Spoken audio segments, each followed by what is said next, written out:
నమస్తే.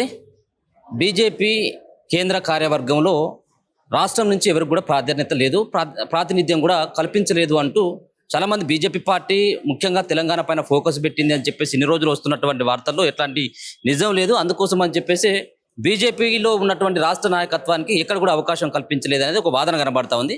మాట్లాడేటువంటి ప్రయత్నం చేద్దాం. మనతో పాటు పైడి రాకేష్ రెడ్డి గారు ఉన్నారు, మాట్లాడదాం. సార్ నమస్తే.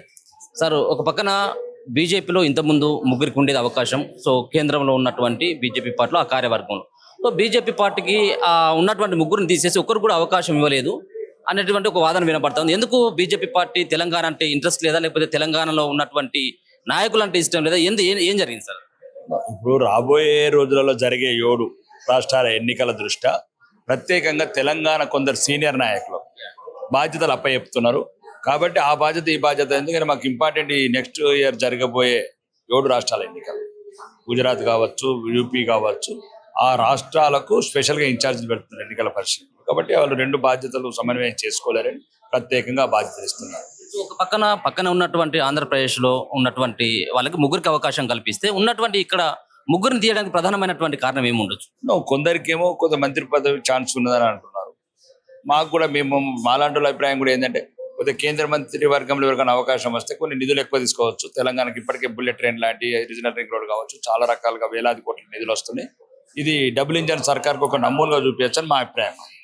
కాబట్టి ఏది జరిగినా తెలంగాణ నాయకులకు ప్రయారిటీ దేశవ్యాప్తంగా ఉంటుంది.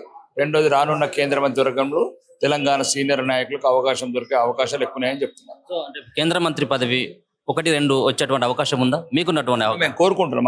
మాకున్న ఇన్ఫర్మేషన్ దృష్ట్యా ఒకరిద్దరికి వచ్చే అవకాశాలు ఉన్నాయని చెప్తున్నారు. కానీ ఒకరిచ్చినా ఇద్దరిచ్చినా ఒకరిచ్చినా చాలు. అంటే మీనింగ్ అంటే ఒకరిచ్చినా ఇద్దరు ఎంత వచ్చినా కానీ రాష్ట్రానికి అధికంగా నిధులు వస్తాయి. ఆ నిధులతో ఎట్లయితే అప్పులమయమైన ఈ రాష్ట్ర సర్కారుతో ఎటువంటి అభివృద్ధి కుంటుపడ్డది. కాబట్టి కేంద్ర సర్కార్ నుంచి వచ్చే నిధులతోనే ముందుకెళ్తామని ఒక ఆలోచన. సో ఒక మంత్రి పదవి కూడా పోయేటువంటి అవకాశం ఉంటుందనేది ఒక బలమైనటువంటి ప్రచారం. ఆ విషయాలు నాకు తెలియదు. ఆ విషయాలంతా కేంద్ర పార్టీ ఏం నిర్ణయిస్తుంది, కేంద్రం నిర్ణయిస్తుంది, ఆ స్థాయి ఆలోచనలు షేర్ చేసుకుంటుంది. ఉన్నంత లోపల ఈ రాష్ట్రంలో అధికారం తీసుకురావాలి. కాబట్టి కొన్ని ఎక్కువ నిధులు ప్రయత్నాలు చేయడానికి ఒక కేంద్ర మంత్రివర్గంలో అవకాశాలు అయితే పెంచుతున్నారని తెలిసింది.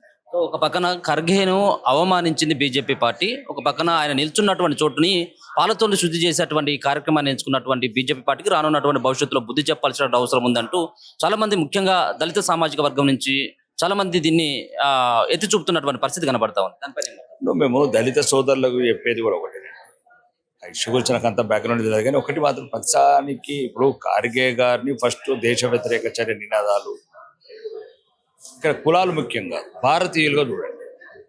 ఖార్గే గారు నిన్న కూడా గోవాల వందే మాతరాన్ని అవమానించడం, మొన్న సోనియా గాంధీ గారితో దేశాన్ని వైద్యుత వందే మాతరాన్ని అవమానించడం ఖార్గే గారికి కూడా మంచిది కాదు. ఖార్గే గారి దృష్టి అది కాదు. వాళ్ళు దేశ వ్యతిరేక ఏవైతే వందే మాతరం లాంటి సోనియా గాంధీ గారు అన్నారో దాని గురించి చేసినట్టు చెప్పారు. కానీ ఏదైనా సరే ప్రతిదానికి దళితులను ముడగట్టడం అనేది కరెక్ట్ కాదు. అట్లా అన్నప్పుడు మీరు ఖార్గే గారికి మంచి చెప్పండి, దేశాన్ని ప్రేమించమని చెప్పండి. ఖార్గే గారి సొంత చెల్లెల్ని, సొంత కుటుంబాన్ని ఆ రోజు రజాకారులు కాల్చి చంపారు.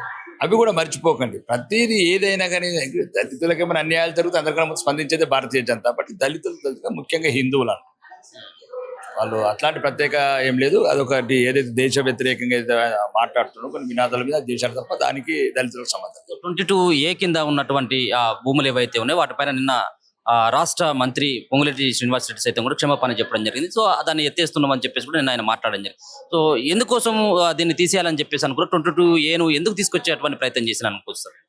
ఇప్పుడు ఈ మొత్తానికి ఏంటంటే రేవంత్ రెడ్డి సర్కార్ ఏదైతే వచ్చిందో ప్రజలని వంచి ప్రజలని మోసం చేసి అబద్ధాలు చెప్పి రాష్ట్రంలో ఉన్న సంపద, ఇది ఒక రాజధాని నగరంలో సంపదను దోచుకోవడానికి కాంగ్రెస్ ప్రభుత్వం మంత్రులు వేసిన ఒక ప్లానే 22A.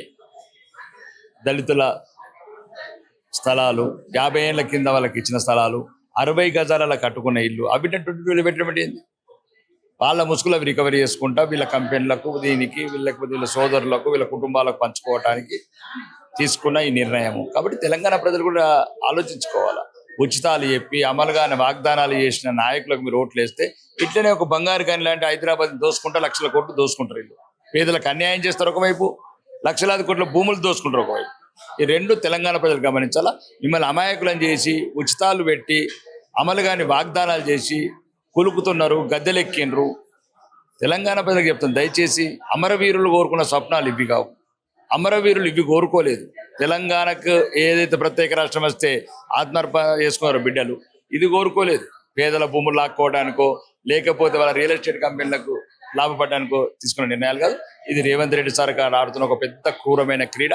ఆ క్రీడలో తెలంగాణ ప్రజలు సరైన సమయంలో సరైన నిర్ణయము సరైన సమాధానం చెప్తారని భావిస్తారు. గత ప్రభుత్వ హయాంలో ఏదైతే ధరణి తీసుకొచ్చినటువంటి బీఆర్ఎస్ పార్టీ సో 1000 ఎకరాలు కూడా అన్యక్రాంతం కావడం జరిగింది. వాళ్ళే మళ్ళీ 22A ఉన్నటువంటి నిషేధ భూములపైన హరీష్ రావు మాట్లాడుతున్నటువంటి తీరు ఎట్లా కనబడతాం సార్? ఇంకా ఈ రెండు పార్టీలు అంటే తెలంగాణ ప్రజలకు కూడా చెప్తున్నా, వీళ్ళు తెలంగాణ ఎందుకు కోరుకున్నారో అర్థం చేసుకోండి. టిఆర్ఎస్ అలియాస్ బీఆర్ఎస్ కాంగ్రెస్ వీళ్ళు మొత్తం తెలంగాణ సంపదను దోసుకోవటానికి, తెలంగాణ ప్రజల సంపదను దోసుకోవడానికి ఇప్పుడే చెప్పారు కదా, లక్షలాది కోట్ల రూపాయలు హైదరాబాద్లో భూములు కొల్లగొట్టడానికి వీళ్ళు తెచ్చారు తప్ప అమరవీరుల స్వప్నాలు ఏవైతున్నాయో దానికి ఉత్తరం కాదని వీళ్ళ చర్యలు రుజువు అవుతున్నాయి. ధరణి కావచ్చు, భూభారతి కావచ్చు, ఇది ఉన్నవాడికి చుట్టమైంది, లేనివాడికి చట్టమైంది. కాబట్టి ఈ దుర్మార్గమైన రెండు పార్టీలకు సరైన సమాధానం చెప్పాలంటే ప్రజలే సరైన నిర్ణేతలని నేను. సో మొత్తానికి ఇది ఒక పక్కన ఎక్కడైతే ఆ కేంద్ర కార్యవర్గంలో ముగ్గురిని తొలగించడానికి కారణాలు కూడా ఉండొచ్చు. ముఖ్యంగా ఇక్కడ ఉన్నటువంటి కొంతమందికి మంత్రి పదవి వచ్చేటువంటి అవకాశం ఉన్నటువంటి నేపథ్యంలో కొంతమందిని తొలగించవచ్చు తప్పించి బీజేపీ పార్టీ ఫోకస్ అంతా కూడా తెలంగాణ పైనే ముందు రానున్నటువంటి భవిష్యత్తులో బీజేపీ పార్టీ ఇదే అధికారం అన్నటువంటి అంశాన్ని సైతం కూడా రాకేష్ రెడ్డి గారు తెలుపుతున్నటువంటి పరిస్థితి కనబడతా ఉంది. చూస్తూనే ఉండండి మన తొలి వెలుగు.